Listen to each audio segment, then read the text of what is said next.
नमस्कार। आज एक बार फिर से बातचीत नेहरू पर।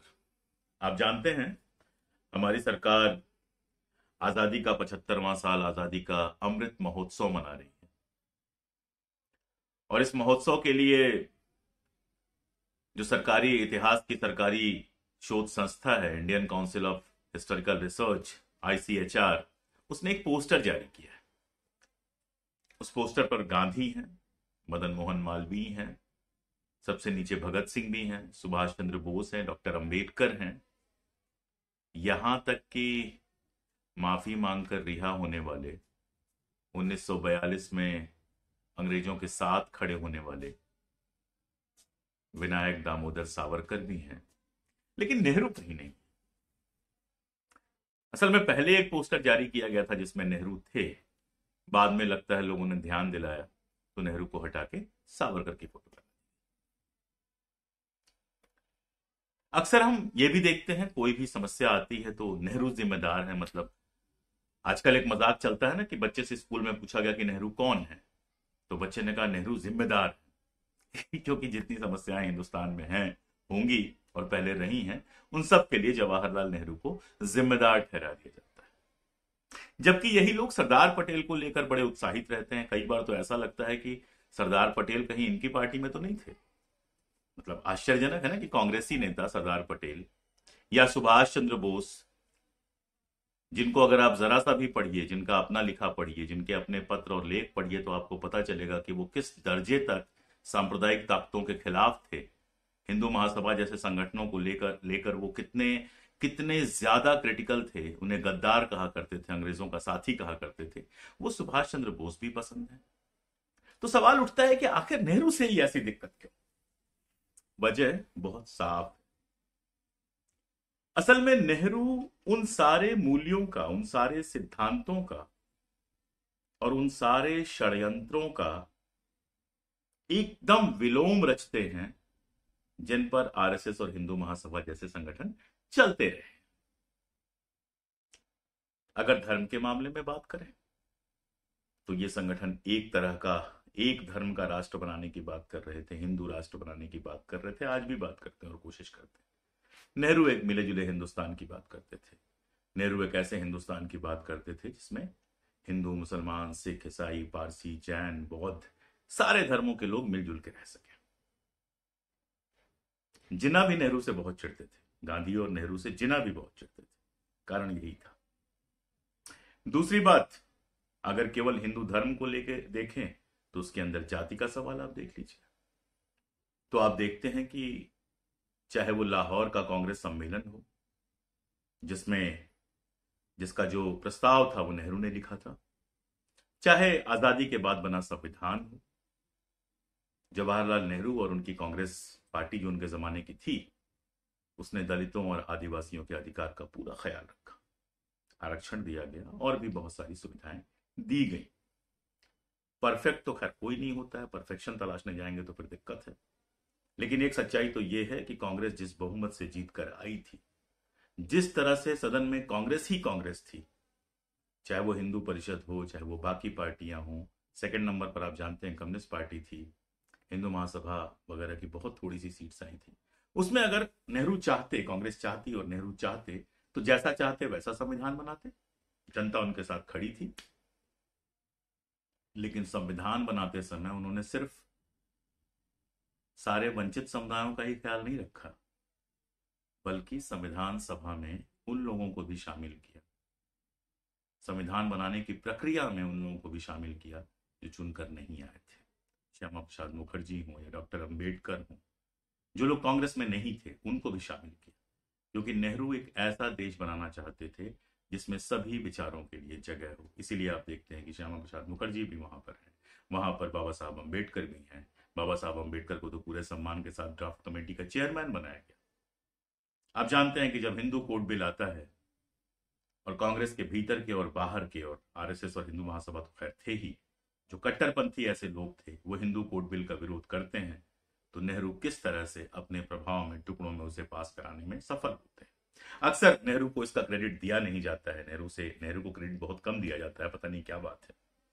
लेकिन सोच के देखिए कि एक प्रधानमंत्री जिसके पास ऐसा प्रचंड बहुमत हो, अगर वो नहीं चाहता और अगर वो कोशिश नहीं करता, तो क्या हिंदू कोड बिल कभी पास हो पाता?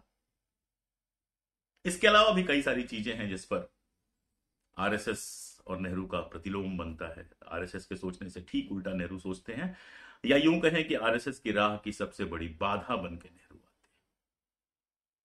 चाहे वो आर्थिक नीतियां हो, आप जानते हैं कि आरएसएस और भी कई लोग आर्थिक नीतियों के मामले में पूरी तरह से कैपिटलिस्टों के, पूरी तरह से पूंजीपतियों के पक्ष में थे। वो चाहते थे कि अर्थव्यवस्था पूंजीपतियों के हिसाब से चले। उस समय नेहरू ने मिश्रित अर्थव्यवस्था की बात की। वही बात थी सबको साथ लेके चलने, वही बात थी इंफ्रास्ट्रक्चर डेवलप करने की, शिक्षा देने की। महिलाओं की बात हिंदू कोड बिल से आप समझ ही गए होंगे, अलग से करने की जरूरत नहीं। यहां तक कि एक व्यक्ति एक वोट का जो मामला था, ये भी कांग्रेस के अंदर ही पास हुआ था। नेहरू उसके प्रमुख वोटरी थे,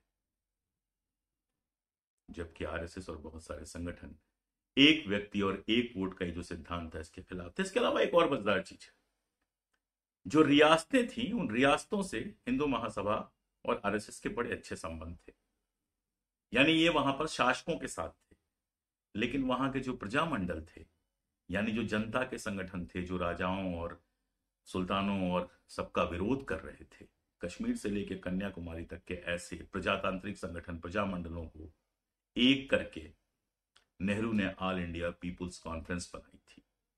यानी रियासतों के अंदर जनता के हकों की बात करने के लिए नेहरू वहां की जनता के साथ खड़े थे, जबकि आप जानते हैं आरएसएस और हिंदू महासभा राजाओं के साथ खड़ी थी। मुस्लिम लीग अक्सर सुल्तानों और निजामों के साथ खड़ी थी। इसका एक मजेदार एग्जाम्पल आप जानते हैं कि साउथ में जो आज केरल है, वहां के दीवान हुआ करते थे सीपी रामास्वामी, और सीपी रामास्वामी बिल्कुल भी कहीं से भी हिंदुस्तान के साथ त्रावणकोर स्टेट था शामिल होने को तैयार नहीं थे। उन्होंने खुद को आजाद घोषित किया और अपना एक एनवाय जो है, अपना राजदूत जो है, वो पाकिस्तान भेज दिया। जाहिर तौर पे वहां के कांग्रेस के लोगों ने और नेहरू ने तो इसकी मुखालफत की, लेकिन सावरकर ने इस बात के लिए उनको बधाई दी। जैसा मैंने कहा कि नेहरू जनता के साथ खड़े थे, ये लोग राजा के साथ खड़े थे। ऐसे ही अगर एक एक करके चीजें देखते जाएंगे तो आप देखेंगे कि आरएसएस, हिंदू महासभा या फिर मुस्लिम लीग की विचारधारा का कोई सबसे तीखा विरोधी था तो वो जवाहरलाल नेहरू थे। लेकिन इसके बावजूद उन्होंने दमन नहीं किया, उन्होंने साथ लेके चलने की कोशिश की, समझाने बुझाने की कोशिश की।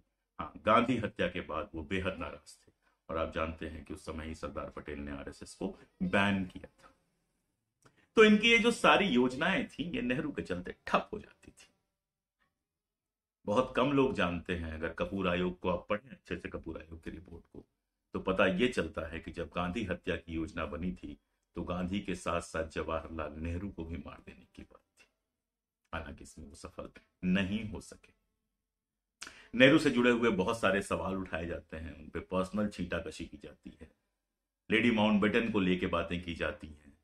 ऐसी ऐसी बातें, जैसे आप जानते हैं, एक बात की जाती है कि माउंटबेटन उनके साथ, जिना माउंटबेटन और नेहरू एक साथ पढ़े थे। मैंने वीडियो बना के बताया था कि तीनों की उम्र में एक तो बड़ा अंतर था, तीनों अलग अलग समय पर थे, और दूसरा ये कि लेडी माउंटबेटन कभी किसी कॉलेज में गई ही नहीं थी। तो उस समय तो कुछ कर नहीं पाए। नेहरू थे, अपने सिद्धांत थे, और जब कोई राज करेगा तो उससे गलतियां भी होंगी। नेहरू में और आज के शासक में अंतर यह है कि नेहरू अपनी गलतियां भी बड़े दिल से मान लेते थे। वो संसद के अंदर अपनी आलोचना करने वालों को रोकते नहीं थे, वो संसद के बाहर अपनी आलोचना करने वालों को जेल में नहीं भेजते थे।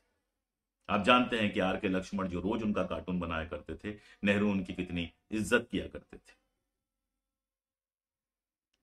तो यहां पर एक तरफ तानाशाही का व्यवहार कि जो हमारे खिलाफ बोलेगा उसको हम जेल भेज देंगे, दूसरी तरफ नेहरू जो लोकतंत्र में भरोसा रखते थे, इस हद तक भरोसा रखते थे कि स्यूडो नाम से अपनी आलोचना खुद लिखी। यहां बता दूं कि सावरकर ने स्यूडो नाम से लिखा था कुछ, लेकिन वो अपनी जीवनी लिखी थी, अपनी महानता लिखी थी, जिसमें खुद को अपना नाम वीर दिया था। वीर सावरकर खुद को कहना शुरू कर दिया था।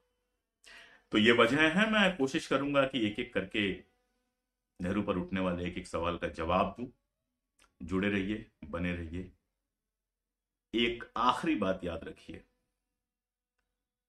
सरकारी पोस्टरों से इतिहास नहीं बना करते। इस देश की जनता नेहरू को जानती है।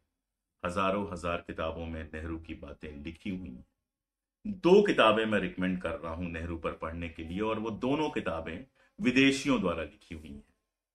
एक किताब है माइकल ब्रेकर की किताब, जो शायद हिंदी में भी उपलब्ध है, जिसका नाम है नेहरू अ पॉलिटिकल बायोग्राफी। दूसरी किताब है फ्रैंक मोरेस की किताब जवाहरलाल नेहरू अ बायोग्राफी। इसके अलावा उस दौर के लोग नेहरू के बारे में क्या कहते थे, ये जानने के लिए प्रोफेसर पुरुषोत्तम अग्रवाल की किताब भारत माता कौन है पढ़िए। और अगर आप हिंदी में पढ़ रहे हैं, उस किताब को दोनों भाषाओं में उपलब्ध है, तो उसकी जो भूमिका प्रोफेसर अग्रवाल ने लिखी है, मैं चाहूंगा उसको जरूर पढ़िए। अपना दिमाग लगाइए। आपके पुरखे बेवकूफ नहीं थे जिन्होंने हिंदू महासभा और ऐसे संगठनों को हाशिए पर फेंक कर जवाहरलाल नेहरू को प्रचंड बहुमत दिया था। शुक्रिया, बहुत बहुत शुक्रिया। फिर मिलते हैं।